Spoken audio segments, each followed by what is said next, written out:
ஆசிரியர்களுக்கு வணக்கம். நம்ம ஓல்டு கொஷின் பேப்பர் பார்த்தோம்னா 11th 12th நமக்கு நிறைய கொஷின்ஸ் எடுத்திருக்காங்க. சான்றோர்களை பற்றி தான் அதில் அதிகமாக கேட்டிருக்காங்க. இந்த டாப்பிக்கை நம்ம ஒமிட் பண்ண முடியாது. ஏன்னா ஓல்டு கொஷின் பேப்பரை செக் பண்ணதில் 90% இவங்களை பற்றி கொஷின்ஸ் எல்லாத்துலேயுமே கேட்டிருக்காங்க. அதனால் இவங்களை நம்ம கண்டிப்பாக பார்த்து தான் ஆகணும். நான் இன்றைக்கி 9th 12th வரைக்கும் இருக்கிற சான்றோர்களை பற்றி எடுத்துகிட்டு வந்திருக்கேன். இதில் ஈஸியான ஷார்ட்கட் வர மாதிரி தான் சொல்லியிருக்கேன். உங்களுக்கு ஒரு 15 minutes தான் ஆகும் இதெல்லாம் நோட்ஸ் எடுக்கிறதுக்கு. கைப்பட எழுதி வச்சுக்கோங்க. ஏன்னா நீங்கள் கையால் எழுதும்போது உங்களுக்கு ஷார்ட்கட் சொல்ல நீங்கள் எழுதும்போது உங்களுக்கு நல்லா ஞாபகம் இருக்கும். ஒரு நாளைக்கு ஒரு 5 minutes எடுத்து பார்த்தாவே போதும். நீங்கள் மெமரி பண்ணவே வேணாம். 5 minutes பார்த்தீங்கன்னா எக்ஸாம் டைமில் உங்களுக்கு அது ஈஸியாகவே ஞாபகம் வந்துடும். சரிங்களா? ரொம்ப கஷ்டமாலாம் இருக்காது, ஈஸியாக தான் இருக்கும். ஸோ பார்க்கலாம் வீடியோவை. ஆனால் மறக்காமல் நோட்ஸ் எடுத்து வச்சுக்கோங்க. நான் ஷார்ட்கட் சொல்லும் போதே நீங்கள் நோட்ஸ் எடுத்து வச்சிங்கன்னா அது நீங்கள் டெப்த்தாக படித்ததுக்கு சமமாக இருக்கும். சரிங்களா? அதனால் மறக்காமல் நோட்ஸ் எடுத்துக்கோங்க. இது இம்பார்ட்டன்ட் டாபிக், ஒமிட் பண்ணிடாதீங்க. பார்க்கலாம். சான்றோர்களின் சிறப்பு பெயர்கள். மரபு கவிதையின் வேர் பார்த்தவர், புது கவிதையில் மலர் பார்த்தவர் என்று பாராட்டப்படும் கவிஞர் யார்? இதுக்கு அப்துல் ரஹ்மான் கொடுத்துருக்காங்களா? அப்துல் ரஹ்மான் தான். ஆனால் இதுக்கு ஷார்ட்கட் நம்ம என்னன்னு வச்சுக்கலாம்னா ஏஆர் ரஹ்மான் வச்சுக்கலாம். சரிங்களா? அப்போ மரபு கவிதையில் வேர் பார்த்தவர், அவர் நிறையா மியூசிக் போடுவாருங்களா? மரபு கவிதையில் வேர் பார்த்தவர் அப்படின்னாக்க நீங்கள் கேட்டிருக்கீங்களா? இருவர் படத்தில் நறுமுகையே நறுமுகையேன்னு ஒரு சாங் வரும். அது ஓல்டு, ரொம்ப ஒரு மரபு கவிதையை சார்ந்த ஒரு சாங்காக தான் இருக்கும். அதில் குறுந்தொகையிலேருந்து சில வரிகளை எடுத்து போட்டிருப்பாங்க. யாயும் யாயும் யாரா ஹீரோ அப்படின்ற ஒரு லைன் வரும். அது குறுந்தொகையிலேருந்து அவர் எடுத்து போட்டிருப்பார். அப்போ மரபு கவிதையையும் அவர் யூஸ் பண்ணியிருப்பார். இன்னொரு எக்ஸாம்பிள் சொல்லணுன்னா இந்த மன்னிப்பாயா சாங் சிம்புவோடது வரும். அதில் கூட திருக்குறளை யூஸ் பண்ணியிருப்பார். அப்போ அவர் அந்த காலத்தில் இருந்ததை கூட சங்க இலக்கியத்தில் இருந்ததை அவர் யூஸ் பண்ணியிருக்காரு. அப்போ புது கவிதையில் மலர் பார்த்தவர், மற்ற மீதி நிறைய சாங்ஸ் இருக்குல்ல, அதெல்லாம் புது கவிதையாக தானே யூஸ் பண்ணியிருப்பாங்க. அதுதான். அப்போ மரபு கவிதையில் வேர் பார்த்தவர், புது கவிதையில் மலர் பார்த்தவர் யாருன்னு சொன்னால் ஏஆர் ரஹ்மான் ஷார்ட்கட்டுக்காக. ஆனால் ஆன்சர் அப்துல் ரஹ்மான். சரிங்களா? இது இம்பார்ட்டன்ட், நல்லா பார்த்து வச்சுக்கோங்க. நெக்ஸ்ட் பார்க்கலாங்களா? காவடி சிந்துவின் தந்தை. காவடி சிந்துவோட தந்தை யாருன்னா சென்னிக்குளம் அண்ணாமலையார். இதை எப்படி ஷார்ட்கட்டாக ஞாபகம் வச்சுக்கலான்னா காவடியை யாருக்காக எடுப்போம்? முருக கடவுளுக்காக நம்ம காவடி எடுப்போம். அப்போ முருகரோட அப்பா யாரு? தந்தை தானே கேட்டிருக்காங்க. காவடி சிந்துவின் தந்தை, காவடி முருகனுக்காக எடுப்போம். அப்போ முருகரோட தந்தை அண்ணாமலையார். அண்ணாமலையார்னா யார்? சிவன். அதுதான், முருகரோட தந்தை சிவன். சிவனை அண்ணாமலையார்னு சொல்லுவோமா? நம்ம அண்ணாமலையாருங்க. சரிங்களா? அப்போ முருக சிவன், காவடி சிந்துவின் தந்தை சென்னிக்குளம் அண்ணாமலையார். ஈஸியாக இருக்குங்களா? நெக்ஸ்ட் பார்க்கலாம். குற்றாலநாதர் கோவில் வித்துவான் என்று அழைக்கப்படுபவர் யாருன்னா திரிகூட ராசப்ப கவிராயர். இதை எப்படி ஷார்ட்கட்டாக ஞாபகம் வச்சுக்கலான்னா குற்றாலத்துக்கு நம்ம போனோம்னா நல்லா திரிவோம். அதுதான். ஏன்னா குற்றாலத்தில் நிறைய தண்ணி வருமா, சந்தோஷத்தில் அந்த அருவியில் தண்ணி வருமா, இந்த அருவியில் 5 அருவி அப்படி இப்படின்னு என்ன சொல்லுவாங்கல்ல, அந்த மாதிரி ஒவ்வொரு அருவிக்கிட்டேயும் போகும்போது எந்த அருவியில் தண்ணி அதிகமாக வருதோ கம்மியாக வருதோ, கம்மியாக வர இடத்துல குழந்தைங்கள கூட்டிகிட்டு போவோம், அதிகமாக வர இடத்துல நாம் போய் குளிக்கலாம் அப்படின்னு ஒரு ஆசை வருமா. அப்போ குற்றாலத்துக்கு போனால் நல்லா திரிஞ்சு பார்த்து ஜாலியாக என்ஜாய் பண்ணுவோம். அப்போ திருக்குற்றாலநாதர் கோவில் வித்துவான் என்று அழைக்கப்படுபவர் திரிகூட ராசப்ப கவிராயர். சரிங்களா? நெக்ஸ்ட், தமிழ் பதிப்புலகின் தலைமகன். இங்கே தமிழ் பதிப்புலகின் தலைமகன், இதுக்கு யாருன்னா சி.வை. தாமோதரனார். எப்படி ஷார்ட்கட்டாக ஞாபகம் வச்சுக்கலாம்னா இதை எப்படி ஷார்ட்கட்டாக ஞாபகம் வச்சுக்கலாம்னா தலையில் பதிய வை. படிக்கிற பாடத்தை தலையில் பதிய வை. பதிப்புலகின் தலைமகன் சி.வை. ஸ்பெல்லிங்கோடு தான் கொடுப்பாங்க, தாமோதரனார் தனியாக கொடுக்க மாட்டாங்க. அப்போ எப்படி ஞாபகம் வச்சுக்கலான்னா பதியவை தலையில் அப்படின்னு பதியவை தலையில் அப்படின்னு வச்சுக்கிட்டாலும் சரி, தலையில் பதியவை. அப்போ சி.வை. தாமோதரனார். இன்னொன்று தலைமகன் இருக்குங்களா, அப்போ தாமோதரனார். ரைமிங்காக இருக்குது பாருங்கள். அப்போ தமிழ் பதிப்புலகின் தலைமகன் சி.வை. தாமோதரனார். நெக்ஸ்ட், புரட்சி கவிஞர் பாவேந்தர் என்று அழைக்கப்படுபவர் பாரதிதாசன். இது எல்லாருக்குமே தெரியும். நெக்ஸ்ட் பார்க்கலாங்களா? தமிழிசை இயக்கத்தின் தந்தை பண்டுவர் என்று அழைக்கப்படுபவர் யார்?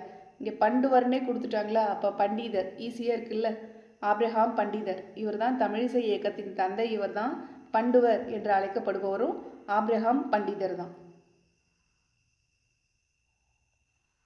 நெக்ஸ்ட், தமிழ் இலக்கிய வரலாற்றில் புலமை கதிரவன்.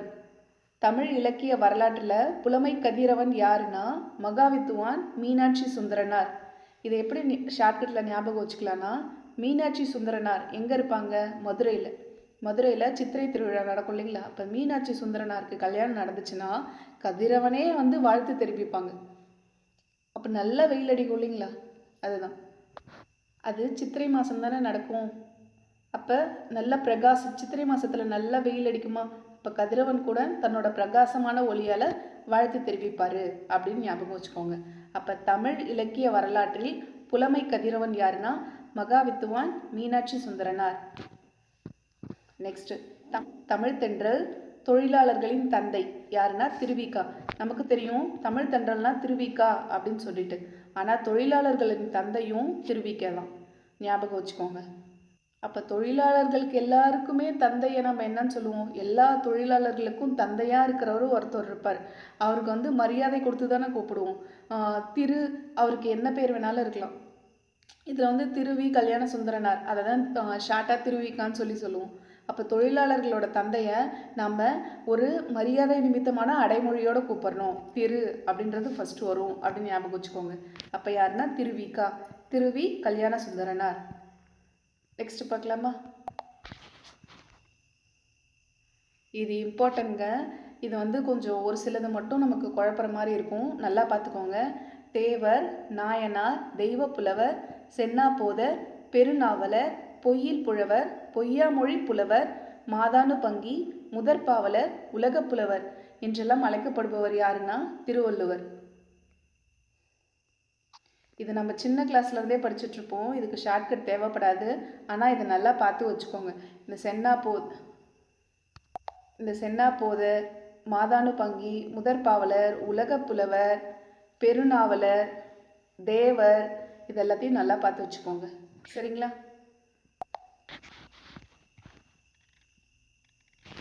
புலன் அழுக்கற்ற அந்த நாளன்.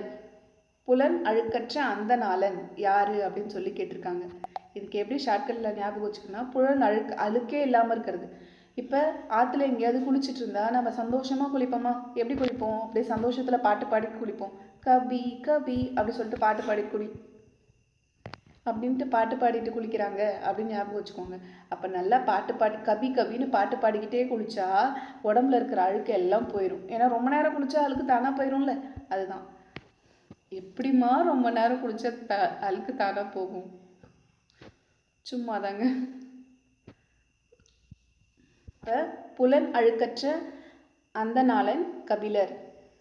நெக்ஸ்ட், தமிழ்நாட்டின் ரசூல் கம்சதேவ் யாருன்னா பாரதிதாசன். இது எல்லாருக்குமே தெரிஞ்சது தான். தமிழ்நாட்டின் ரசூல் கம்சதேவ் பாரதிதாசன்.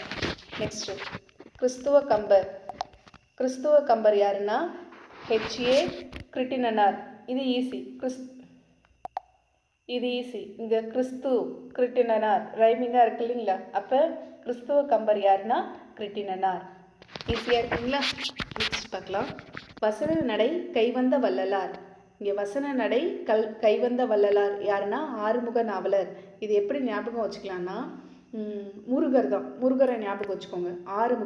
ஆறுமுகம்னா நம்ம யாரை சொல்லுவோம்? முருகனை சொல்லுவோமா? அப்போ முருகர் வந்து அப்பனுக்கே பாடம் சொன்ன சுப்பையா அப்படின்னு சொல்லுவாங்கல்ல. அது ரெணவ மந்திரத்தை எல்லாத்துக்கும் சொன்னது முருகன் தான் அப்படின்னு சொல்லுவோமா? அப்போ அவர் வந்து வசனமாக சொல்லுவார். அவங்க அப்பாவுக்கு பாடம் சொல்லித்தராரு அப்படின்னாக்கா எப்படி பேசுவார்? அப்படியே பக்கமாக பேசுவார், வசனமாக பேசுவார் அப்படின்னு ஞாபகம் வச்சுக்கோங்க. ஒரு ஷார்ட்கட்டுக்காக தான் சொல்கிறேன். அப்போ ஆறுமுக நாவலர், ஆறுமுகம்னா முருகன் வந்து நல்லா வசனம் பேசுவார். வசன நடை கைவந்த வள்ளலார்.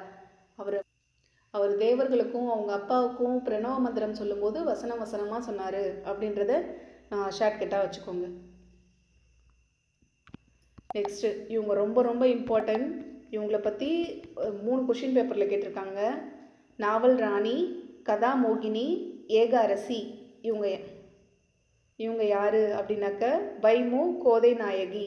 இது எப்படி ஷார்ட்கட்டாக வச்சுக்கலான்னா, கோதைன்னு ஒரு பொண்ணு தன்னைத்தானே அவங்க நாயகியாக நினச்சிக்கிட்டு அவங்க படிக்கிற நாவல்லையும், நாவல் ராணின்னு இருக்கு இல்லைங்களா, அவங்க படிக்கிற நாவல்லையும் கதையிலையும், அப்படின்னா கதையிலையும் தன்னைத்தானே ஒரு அரசியாக நினச்சிக்கிறாங்க. அப்போ நாவல் ராணினாலும் கோதை நாயகி தான், கதாமோகினி அப்படின்னாலும் கோதை நாயகி தான், ஏக அரசி அப்படின்னாலும் கோதை நாயகி தான். சரிங்களா? இது இம்பார்ட்டன்ட், விட்டுறாதீங்க. கோதைன்ற பொண்ணு தன்னைத்தானே ஒரு நாயகியாக நினச்சிக்கிட்டு அவங்க நாவல் படித்தாலும் கதை படித்தாலும் அதில் அரசி யாருன்னா நான் தான் அப்படின்னு அவங்க நினச்சிக்கிறாங்க. இதுதான் இதுக்கான ஷார்ட்கட். சரிங்களா? நெக்ஸ்ட்டு தமிழ் இமயம். சுபமாணிக்கம். தமிழ் இமயம். இமயம்னா இமயமலைன்னு நினச்சிக்கோங்க. சரியா? இமயமலையில் யார் இருப்பா? சிவன். சிவன் கழுத்தில் என்ன இருக்கும்? பாம்பு இருக்கும். பாம்புக்கிட்ட தானே மாணிக்கக்கல் இருக்குது அப்படின்னு சொல்லுவாங்க. என்னம்மா சுற்றி மூக்க தொடுற மாதிரி இருக்குது அப்படின்றீங்களா? அது டக்குன்னு நமக்கு ஞாபகம் வர்றதுக்கான ஷார்ட்கட்டு தாங்க, வேறு ஒன்றும் இல்லை. அப்போ தமிழ் இமயம் அப்படின்னா சுபமாணிக்கம். அப்போ இமயம்னா இமயமலை. இமயமலையத்தில் சிவன் இருப்பார். சிவன் கழுத்தில் பாம்பு இருக்கும். பாம்புக்கிட்ட மாணிக்கம் இருக்கும் அப்படின்னு ஞாபகம் வச்சுக்கோங்க. அப்போ தமிழ் இமயம் சுபமாணிக்கம். இது ஈஸி தான், பட் பார்த்து வச்சுக்கோங்க. மகாகவி, விடுதலை கவிஞர், நீடு துயில் நீக்க பாடி வந்த நிலா, சிந்துக்கு தந்தை, பாட்டுக்கொரு புலவன் என்றெல்லாம் புகழப்படுபவர் யாருன்னா பாரதியார்.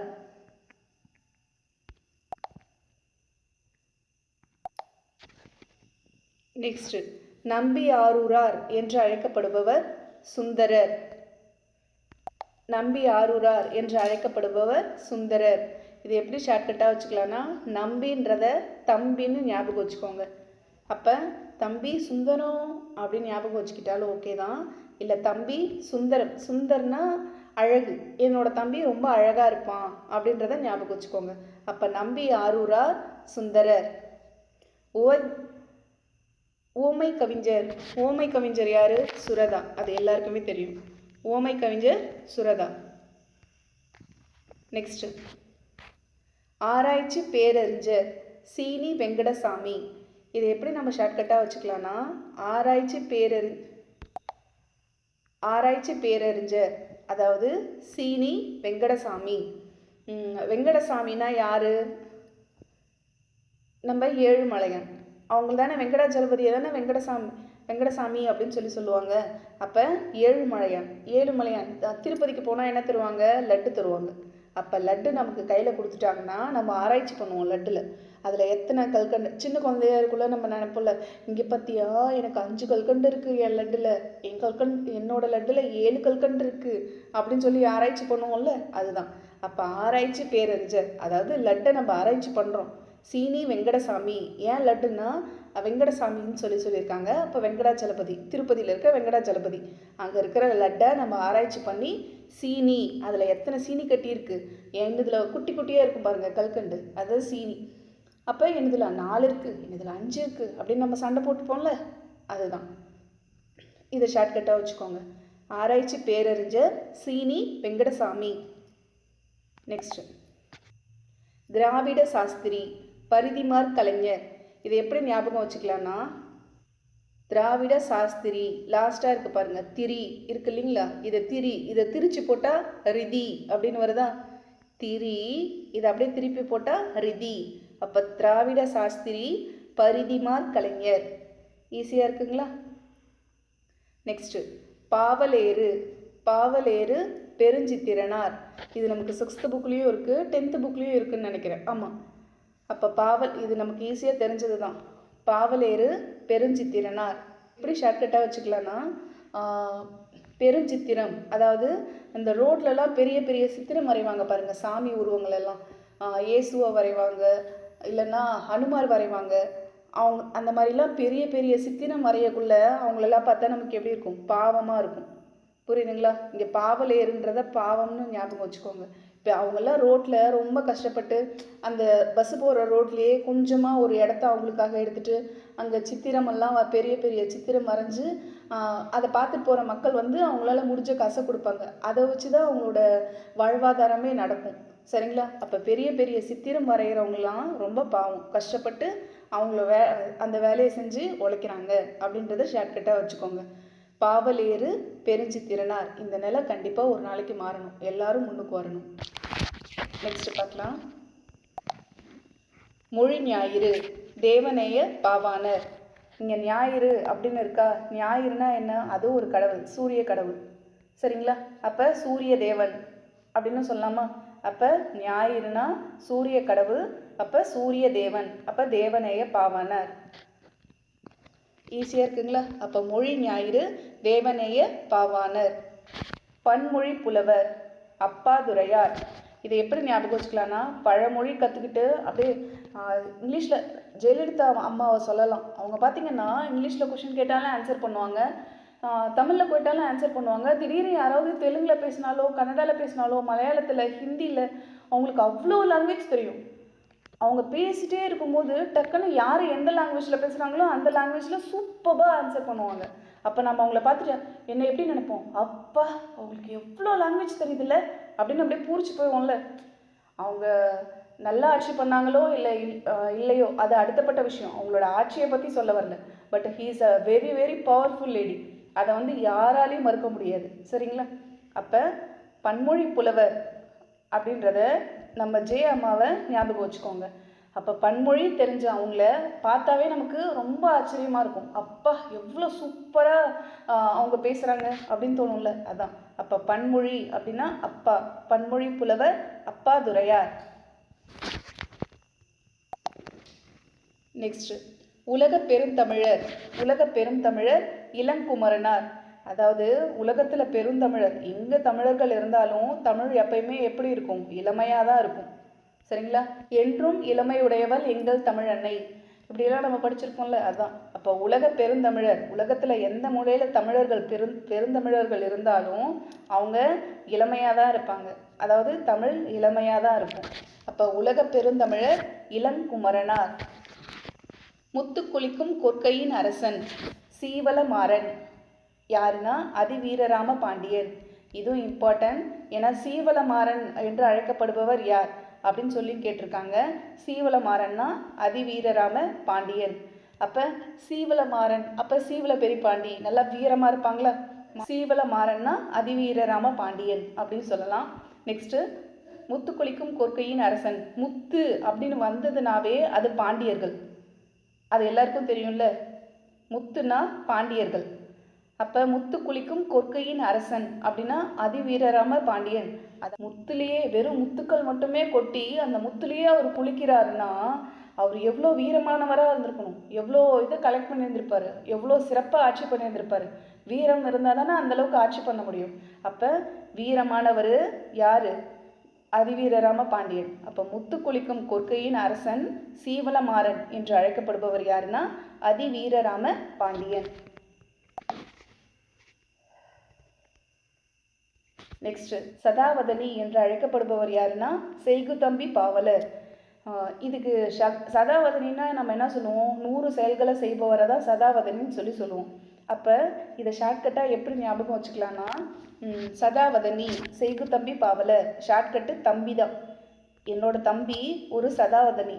ஏன் அப்படி சொல்கிறேன்னா, எங்கேயுமே இப்படி நடக்கும், பொண்ணுன்றதுனால எங்கேயுமே வெளியே விட மாட்டாங்க, வீட்லேயே வச்சுப்பாங்க.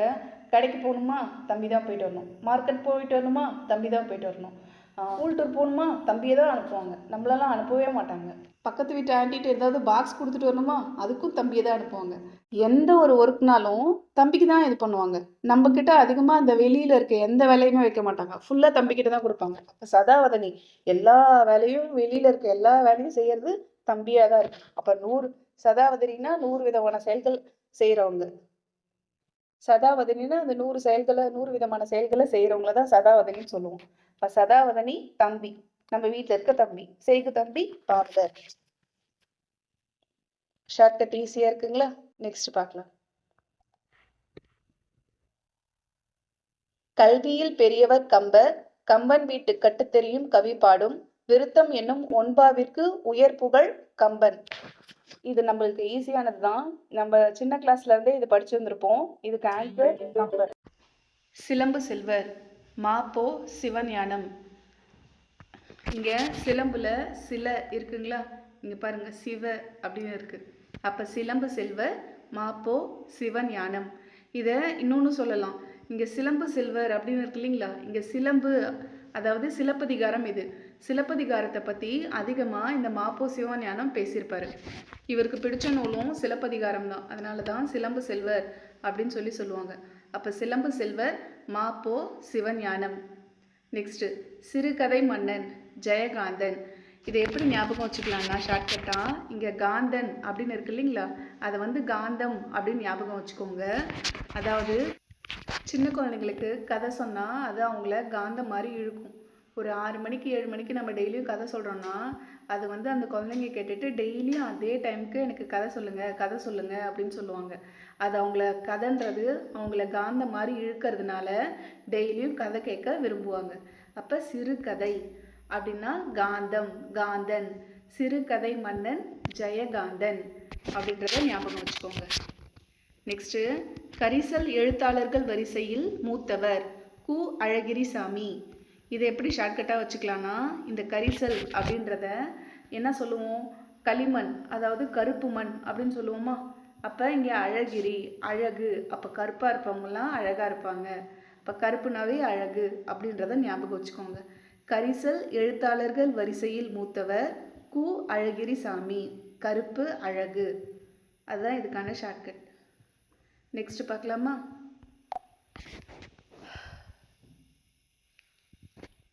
அழுது அடி அடைந்த அன்பர்.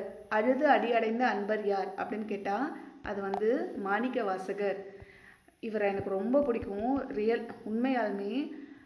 இவரை ஏன் அழுது அடி அடைந்த அன்பர் அப்படின்னு சொல்லுவாங்கன்னா, சிவனை நோக்கி ரொம்ப மனமுருகி வேண்டி அழுது அவரோட அடியை சென்று அடைந்தவர் யாருன்னா மாணிக்க வாசகர் தான். அதனால தான் இவர் சொன்ன அந்த திருவாசகம், அதுக்கு கூட சொல்லுவாங்கள்ல, திருவாசகத்துக்கு உருகாதார் ஒரு வாசகத்துக்கு முருகார். அந்த அளவுக்கு உருகி பாடல்களை எழுதியிருப்பார்.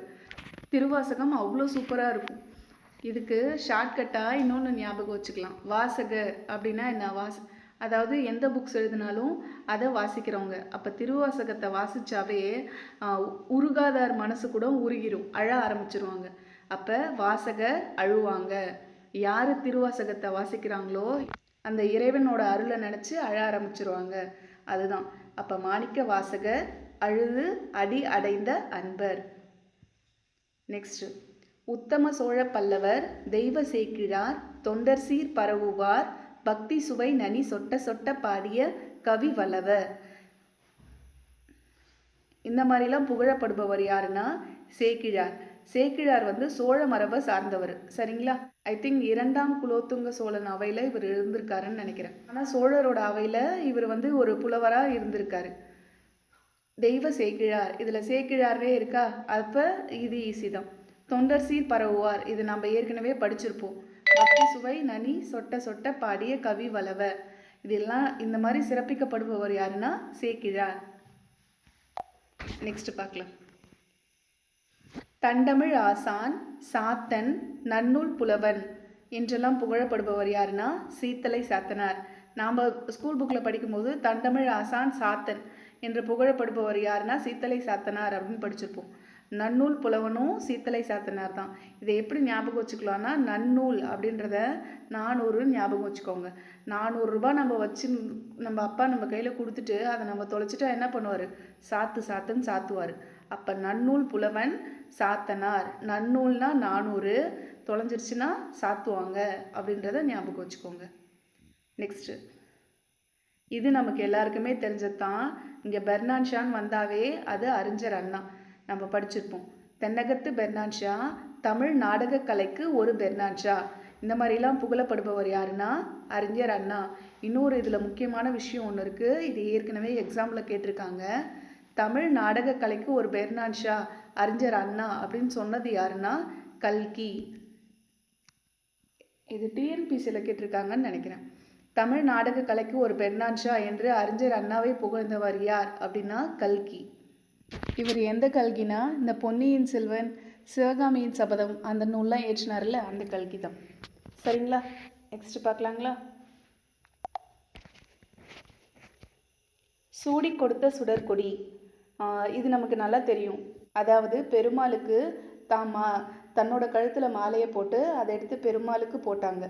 அதனால தான் அவங்கள வந்து சூடி கொடுத்த சுடர்கொடின்னு சொல்லுவோம். அது யாருன்னா ஆண்டாள். நெக்ஸ்ட்டு, புதுக்கவிதையின் தந்தை. புதுக்கவிதையின் தந்தை யாருன்னா பிச்சமூர்த்தி. இதை எப்படி ஷார்ட்கட்டாக வச்சுக்கலான்னா, ரொம்ப கஷ்டப்படுறவங்க, காசே இல்லாமல் ரொம்ப கஷ்டப்படுறவங்கள கூட இந்த புதுக்கவிதை எப்படி ஆக்கிறோம், அவங்கள ஒரு டாப் லெவலில் கொண்டு போய் வச்சிரும். இப்போ பார்த்திங்கன்னா அந்த ஸ்னேகன், கவிஞர் ஸ்னேகன்லாம் இருக்கார் இல்லைங்களா, நிறைய பேர் இருக்காங்க. அறிவுமதி, ஸ்னேகன், நாமுத்துக்குமார், கபிலன், இவங்கெல்லாம் ரொம்ப அடிப்படையாக ரொம்ப புவராக இருந்தவங்க தான். ஆனால் அவங்களோட கவிதை மூலமாக தான் இந்த உலகத்துக்கே அவங்க வெளியே வந்தாங்க. அப்போ எவ்வளோ ஒரு இல்லாதவங்களா, ரொம்ப அதாவது பிச்சமூர்த்தின்னு இருக்குங்களா, ரொம்ப கஷ்டப்படுறவங்களா இருந்தாலும் அந்த புது கவிதை தான் அவங்களுக்கு ஒரு தந்தையாக இருந்து அவங்க வாழ்க்கையில் ஒரு சிறப்பான இடத்தை கொண்டு போகிறதுக்கு உதவுச்சு அப்படின்றத ஷார்ட்கட்டாக வச்சுக்கோங்க. அப்போ புது கவிதையின் தந்தை நான் பிச்சமூர்த்தி. எவ்வளோ கஷ்டப்படுறவங்களையும் புது கவிதை அவங்க எழுதுகிற கவிதைகள் மூலமாக இந்த உலகத்துக்கு அறிமுகப்படுத்தும் ஒரு தந்தையாக இருந்து. அப்போ புது கவிதையின் தந்தை நான் பிச்சமூர்த்தி. நெக்ஸ்ட்டு, பைந்தமிழ் ஆசான். பைந்தமிழ் ஆசான் யார்னா நமச்சிவாயனார். இதுக்கு எப்படி ஷார்ட்கட் வச்சுக்கலான்னா, ஓம் நமச்சிவாயா, ஓம் நமச்சிவாயா அப்படின்னு யார் சொல்லிகிட்டே இருப்பாங்க? சாதுக்கள் சொல்லுவாங்களா. சாதுக்கள், முனிவர்கள் இவங்கெல்லாம் பார்த்திங்கன்னா அவங்கக்கிட்ட எதுவுமே இருக்காது. ரெண்டு விஷயந்தான் இருக்கும். ஒன்று திருவோடு கையில் இருக்கும், இன்னொன்று ஒரு பை ஒன்று கையில் இருக்கும். இங்கே பை இருக்குது பாருங்கள், பைந்தமிழன். இதில் இருக்கிறதுன்றதுக்காக சொல்லலை, எப்போவுமே நார்மலாக வச்சுருப்பாங்க. அந்த பையில் அவங்க விபூதி தான் வச்சுருப்பாங்க, திருநீர். நம்ம அவங்கக்கிட்ட ஆசீர்வாதமோ ஏதாவது வாங்கினா அந்த பையிலேருந்து நமக்கு திருநீர் பூசி விடுவாங்க. அப்போ நமச்சிவாயன அப்படின்னா அந்த பை திருநீர் நமக்கு ஞாபகம் வரணும். இப்போ பைந்தமிழ் ஆசான், அப்போ பை இருக்கா, இதை ஷார்ட்கட்டாக வச்சுக்கோங்க. பைந்தமிழ் ஆசான் கா நமச்சிவாயனார். ஈஸியாக இருக்குங்களா? நெக்ஸ்ட் பார்க்கலாம். சந்த கவிமணி தமிழ் அழகனார். தமிழ் அழகனார் அப்படின்னு வருதுங்களா. அப்போ எப்படி சொல்லலாம்? தமிழுக்கு சந்தம் ஒரு அழகு, கவிதை ஒரு அழகு, மணிமேகலை ஒரு அழகு. இப்போ சந்த கவி மணி தமிழுக்கு அழகு சேர்க்குது. தமிழ் அழகனார், அதான் தமிழுக்கு அழகு சேர்க்கிறது எதுனா சந்தமும் கவிதையும் மணியும். ஷார்ட்கட்டுக்காக தான் சொல்கிறேன், வேற ஒன்றும் இல்லை. அப்போ சந்த கவிமணி தமிழ் அழகனார். தாண்டகவேந்தர். தாண்டகவேந்தர் என்று அழைக்கப்படுபவர் திருநாவுக்கரசர். இதுக்கு ஷார்ட்கட் என்னன்னா தாண்டகவேந்தர். வேந்தர்னா யாரை சொல்லுவோம்? அரசன். அரசனை தானே வேந்தன் அப்படின்னு சொல்லுவோம். அப்போ திருநாவுக்கரசர். திருநாவுக்கரசர்னா என்ன? அதை பிரிக்கும் போது அரசன் அப்படின்னு தானா வந்துருமா? அப்போ வேந்தர்னாலும் அரசன் தான், திருநாவுக்கரசர்னாலும் அரசர் தான். இப்போ ஈஸியாக இருக்குங்களா? அப்போ தாண்டகவேந்தர் என்று அழைக்கப்படுபவர் திருநாவுக்கரசர். நெக்ஸ்ட், அழகிய மணவாளதாசர் தெய்வ கவிஞர் யாருன்னா பிள்ளை பெருமாள். இது எப்படி ஞாபகம் வச்சுக்கலான்னா, தெய்வம்னா அங்கே பெருமாள் வந்துருவார். தெய்வ கவிஞர் பெருமாள். ஓகேங்களா? இதை ஞாபகம் வச்சுக்கோங்க. அழகிய மணவாளதாசர் அப்படின்னக்குள்ள மணவாளன் திருமணம் ஆன உடனே பிள்ளை பேரை தான் எதிர்பார்ப்பாங்க அப்படின்றத ஞாபகம் வச்சுக்கோங்க. அப்போ அழகிய மணவாளதாசர், அப்போ திருமணம் நடந்ததுன்னா நெக்ஸ்ட்டு பிள்ளை பேர் இருக்கான்னு எதிர்பார்ப்பாங்க. அதை ஞாபகம் வச்சுக்கோங்க ஷார்ட்கட்டாக. தெய்வ கவிஞர் அப்படின்றதுக்கு பெருமாளை ஞாபகம் வச்சுக்கோங்க. பிள்ளை பெருமாள் ரெண்டு பேரும் ஒன்று தான், ஆனால் ரெண்டு இது வேற வேறையாக இருக்குது. அழகிய மணவாளதாசர் அப்படின்னாலும் பிள்ளை பெருமாள், தெய்வ கவிஞர் யாருனாலும் பிள்ளை பெருமாள் தான். அப்போ அதுக்கு தகுந்த மாதிரி ஷார்ட்கட்டை ஞாபகம் வச்சுக்கோங்க. சரிங்களா? நெக்ஸ்ட் பார்க்கலாம். லாஸ்ட்டாக நம்ம என்ன பார்க்க போகிறோம்னா தமிழ்வேல். தமிழ்வேல் என்று அழைக்கப்படுபவர் யாருன்னா உமா மகேஸ்வரனார்.